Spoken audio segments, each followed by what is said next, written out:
coast to coast right around Australia. Welcome to Chris Conroy's World of Boats. Hi, welcome aboard. About 3 months ago we showed you the Ocean Trek 53, which was named Conquest. Now, Conquest created quite an impact on the Australian boating scene, mainly because of the basic concept of the Ocean Trek range of boats. Now, the boat is superbly executed, runs beautifully as we saw in detail during that segment, but the basic layout of the Ocean Treks has attracted a lot of attention and has become extremely popular as a result of John Eager's conception of it quite a few years ago. Now, Ocean Trek Marine got going just over 2 years ago, and about a year ago it occurred to John Eager that whilst the 53 was sufficiently popular to have the factory's production capacity for that size booked up for a long period of time, it would probably be a good idea to look at a boat that was a little smaller and therefore would appeal to a broader spectrum of the Australian market. So he designed the 41-footer. Now, the 41-footer has gone through, in typical Ocean Trek John Eager fashion, in remarkably short time. There are now 3 boats in the water. There were 6 boats ordered before the plug was commenced, in other words, off the drawings. And the boat we're going to look at today, Aquaholic, is one of the first examples of the 41-footer in the water. You know, it's interesting to note, as each new boat appears on the market, it represents the very latest in technology, particularly from an electronics and engineering point of view. And Aquaholic is no exception. The engineering and electronics are extremely up to date. There's a large communication console to starboard there, and the steering console and instrumentation really is comprehensive.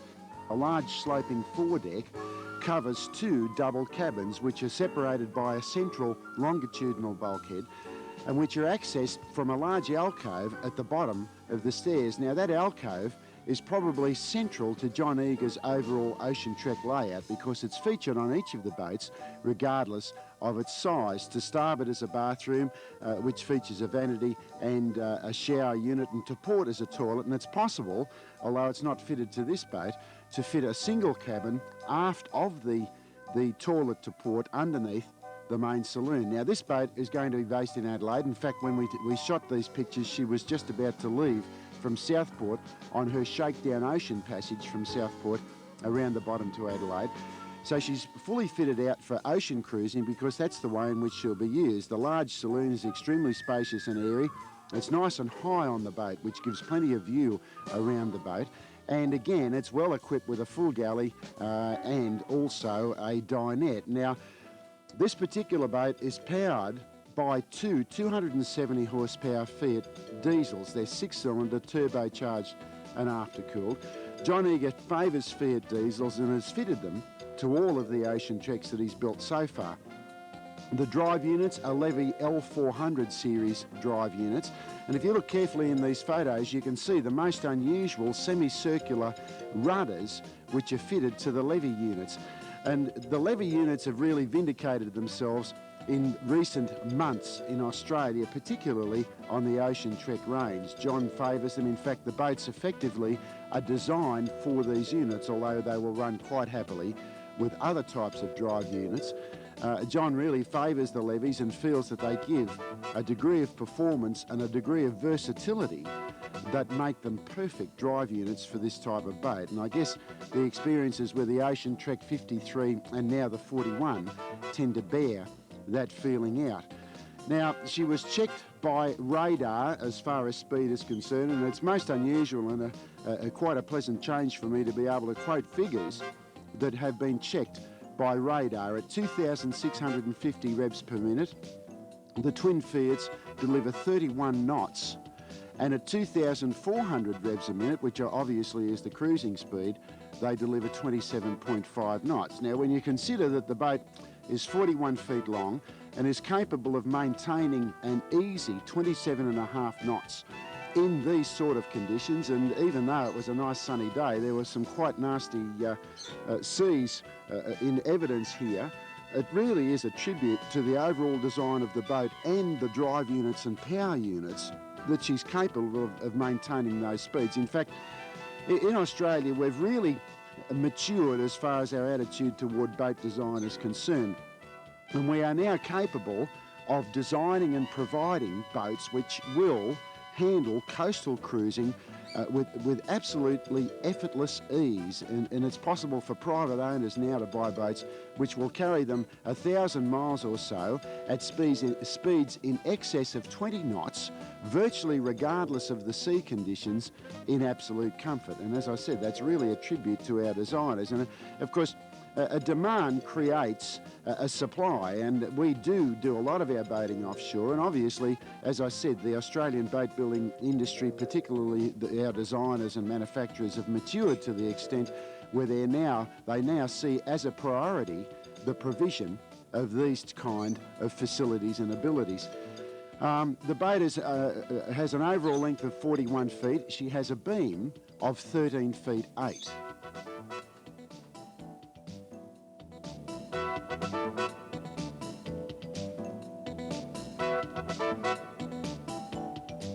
Now, those dimensions make her relatively compact by modern day standards. In fact, I recall remarking to John Eager that when he first brought out the 40-foot Power Cat, we regarded it as being a monster. Now we look at the 41 Ocean Trek, and it doesn't look so big at all, I guess, compared to the larger boats that have been brought out in recent years. But when you consider that within that relatively compact package, you have a boat which is capable of a huge range of utilisation and operations, it really indicates, as I said earlier, that our boat building industry has come of age. This boat, as I said, is capable of extended coastal cruising, in fact even intercontinental cruising if you wish to go to the Pacific Islands, etc. But she's also capable of being an excellent day boat, extremely comfortable for entertaining and that sort of thing. And she has a turn of speed, a degree of room and manoeuvrability and performance which makes her ideal for game fishing. Now, game fishing in Australia is not just a matter of going out and catching fish. It also involves covering distances of several thousand miles as the season goes on to go to where the fish are. The season tends to move from southern New South Wales and southern waters all the way up north to Cairns over a period of 3 months or so each year. So if you're a serious game fisherman, you have to be able to cover those distances easily, relatively economically and in comfort, and this sort of boat is certainly capable of doing that. Overall length of 41 feet, she has a beam of 13 feet 8.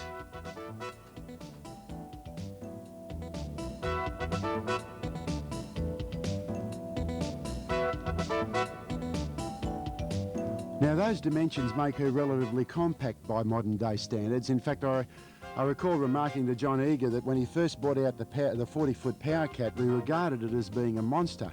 Now we look at the 41 Ocean Trek, and it doesn't look so big at all, I guess, compared to the larger boats that have been brought out in recent years. But when you consider that within that relatively compact package, you have a boat which is capable of a huge range of utilisation and operations, it really indicates, as I said earlier, that our boat building industry has come of age. This boat, as I said, is capable of extended coastal cruising, in fact even intercontinental cruising if you wish to go to the Pacific Islands, etc. But she's also capable of being an excellent day boat, extremely comfortable for entertaining and that sort of thing.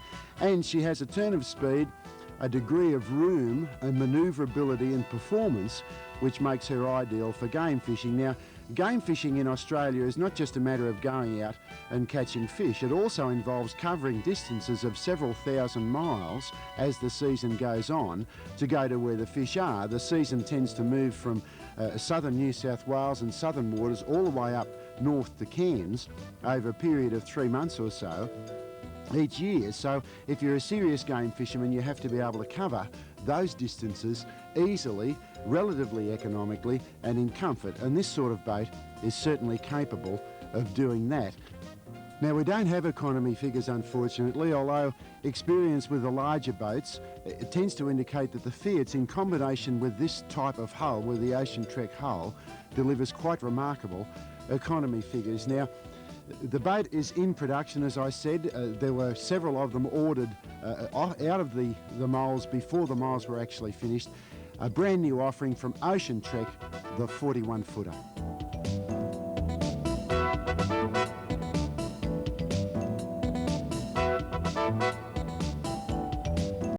and makes the boat an absolute pleasure to drive regardless of what the conditions may be. You can see the way in which she handles a relatively sharp chop going through the Southport Seaway there. Absolutely no fuss. I did not get one spot of water on the windscreen during the whole day, no matter how hard I tried. The boat ran with a remarkable insensitivity to trim. In fact, I played with the trim and I found that the boat was happiest with the leg trimmed fairly well in, and still ran with her nose relatively well up, which indicates an excellent engine installation and also excellent weight distribution along the length of the boat. This boat is obviously happy running in whatever the conditions may be. In fact, she has a top speed of around 48 miles an hour, and she'll maintain that speed virtually regardless of what the conditions are. Now, by that I mean that she'll maintain 48 miles an hour in relatively smooth water. Most of these boats are happiest when there's a chop aerating the bottom of the hull and giving them a bit of lift. The Jenks ran along in dead smooth water quite happily at her top speed, which, as I said, indicates that the engineering has been installed in exactly the right way. Longitudinal centre of gravity is right, the angle of the leg is right, the depth of the prop in the water are right. The other aspect of it is she moves into the 80s as far as her decor is concerned. If you look at the interior of the boat and the exterior for that matter, she's all white. The doors into the under cabin area, into the cabin, are actually white lacquered, as is the steering wheel, as are the bezels around the instruments. So she's styled to bring her into the 80s and 90s, and it shows the versatility of this basic design of hull, that she's capable of accepting that sort of modification without it looking incongruous. The spoiler obviously is part of the styling, and it certainly brings the boat up into the 80s and 90s. Now, it's a 270 horsepower V8 Mercruiser, which was absolutely as smooth as silk. And one of the great advantages I found with this motor was the power steering, which gave me fingertip control regardless of the angle of trim and regardless of the way in which the boat was run. 2 berths underneath, a relatively simple interior layout, an excellent day boat, the 25-foot Jenks from Graham Williams.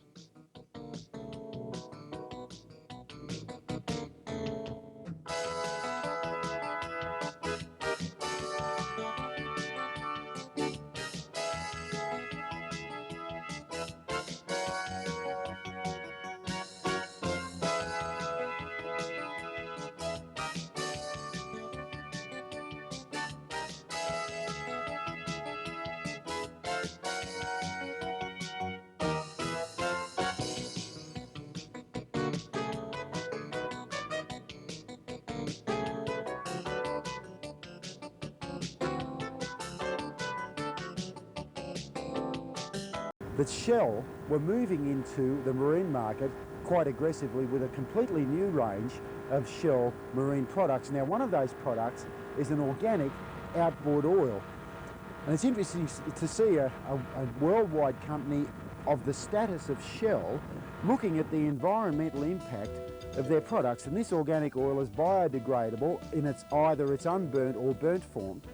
And obviously, not only does it have to lubricate high-performance engines absolutely perfectly, but it also has the added advantage of having no environmental impact. Now, high-speed two-stroke engines particularly, and particularly again in boats, have some quite definite demands as far as lubrication is concerned.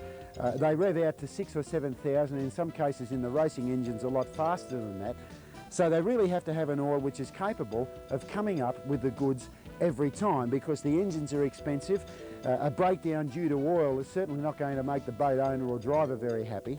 So Shell are in the process of researching their range of oils on a specially built boat. Graham Williams built the boat. It is the 1800 Super Sports in his range, and it's fitted with 135 horsepower Mercury. Now, this Mercury will be run on the organic two-stroke oil for around about 6 months.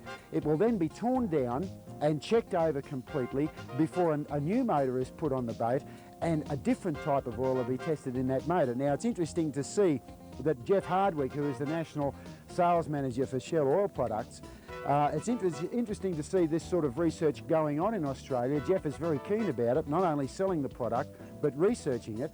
And it's nice to see a locally designed and built boat contributing to the technology, particularly lubrication technology, which will be used worldwide. That wraps us for another week. We'll see you next week with another show. In the meantime, take care and safe boating.